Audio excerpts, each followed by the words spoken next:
అంటే ఏమీ చేయలేక అతగాడి తాలూకా తప్పులు బయటపడుతున్నాయి.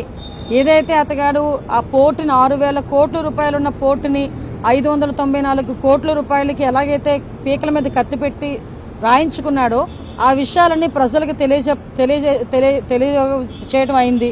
అదేవిధంగా ఇందులోని వైవి సుబ్బారెడ్డి అల్లుడు కూడా అందులో ఇన్వాల్వ్ అవటం, విజయసాయిరెడ్డి అందులో ఇన్వాల్వ్ అవటం.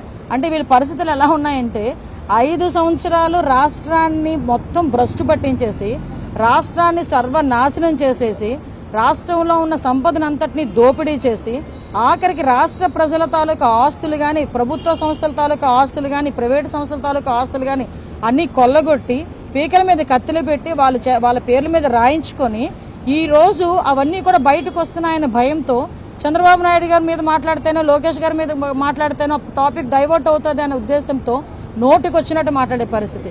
నేనేమంటానంటే ఒకళ్ళ గురించి మాట్లాడేటప్పుడు 2 రకాలుగా ఆలోచించుకోవాలి. అవతల వ్యక్తి స్థాయి, అవతల వ్యక్తి వయసు, అట్ ద సేమ్ టైం మన స్థాయి, మన వయసు, 2 కూడా ఆలోచన చేసుకోవాలి ఒక రాజకీయ నాయకుడు మాట్లాడేటప్పుడు.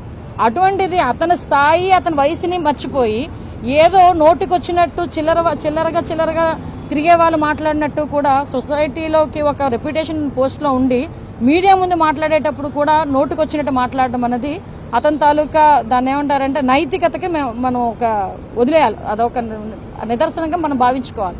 అట్ ద సేమ్ టైం నేనేమంటానంటే ఈ రోజు నువ్వు ఎన్ని రకాలుగా చంద్రబాబు నాయుడు గారిని తిట్టు, చంద్రబాబు నాయుడు గారి మీద బురద జల్లు, పవన్ కళ్యాణ్ గారికి మాకు ఏదో మధ్యలోని చిచ్చు పెట్టాలని ప్రయత్నం ఎన్ని చేయి, కానీ ఇన్ని మాత్రం వదిలిపెట్టేది లేదు. ఆ విషయం మాత్రం మర్చిపోమాక. ఎంతమంది మీదకి నువ్వు వెళ్ళి ఎన్ని బురద జల్లాలని ప్రయత్నం చేసినా రేపొద్దు నా గురించి నువ్వు ఎన్ని మాట్లాడినా కూడా నేను కూడా భయపడేది ఏం లేదు. ఎందుకంటే ఈరోజు ప్రజల సొమ్ము తిన్నావు, ప్రజల సొమ్ము తిన్నారు మీరందరూ కలిపి. ఈరోజు చాలా ఆస్తులు కొల్లగొట్టారు. ఈ విషయాల మీద విచారణ జరుగుతుంది. ఈ విచారణలో తేలుతుంది కాబట్టి ఎందుకు నీకు అంత భయం ఏంటి? నిజంగా నువ్వు చేయలేదనుకో ఎంక్వైరీ చేసుకోమని చెప్పు. దాని గురించి మాట్లాడడం అనేసి చంద్రబాబు నాయుడు గారు వయసు గురించి ఎందుకు మాట్లాడతాడు ఈయన? అసలు నాకు అర్థం కాదు. పవన్ కళ్యాణ్ గారు గురించి, చంద్రబాబు నాయుడు గారి గురించి మధ్యలో చిచ్చు పెట్టడానికి ఎందుకు మాట్లాడతాడు ఈయన? అరే నువ్వు బయటకు వచ్చావు, మేము ఆరోపిస్తున్నాం కొన్ని సందర్భాల్లో. ఆరోపణలకు విషయం చెప్పు. ఈ రోజు నా మీద ఎవరైనా ఆరోపించారనుకోండి, ఆ ఆరోపణలకు నేను సమాధానం చెప్తాను. దాని గురించి మాత్రం మాట్లాడరు వీళ్ళు. వెంటనే టాపిక్ డైవర్ట్ చేసి మాట్లాడే పరిస్థితి. లాస్ట్ 5 సంవత్సరాలు చేసి 11 తెచ్చుకున్నారు.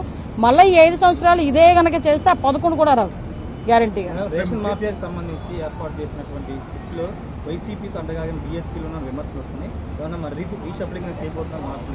ఎంక్వైరీ జరుగుతుందండి. ఒకటి విషయం అండి, ఇప్పుడు వైసీపీకి అంటగాగిన వాళ్ళ లేకపోతే టీడీపీ సింపథైజర్సా అన్నది పక్కన పెడితే ఈరోజు ఎవరు పర్ఫెక్ట్గా పనిచేస్తారన్న దాని మీద మేము తీసుకుంటున్నాం. ఈరోజు ఒకవేళ నిజంగా మీరు అన్నట్టు అటువంటి పరిస్థితులు ఏదైనా ఉన్నాయనుకుంటే కనుక మేము మళ్ళీ క్రాస్ చెక్ చేసుకుంటాం. క్రాస్ చెక్ చేసుకుని మళ్ళీ తిరిగి ఏం చేయాలని మేము చేసుకుంటాం.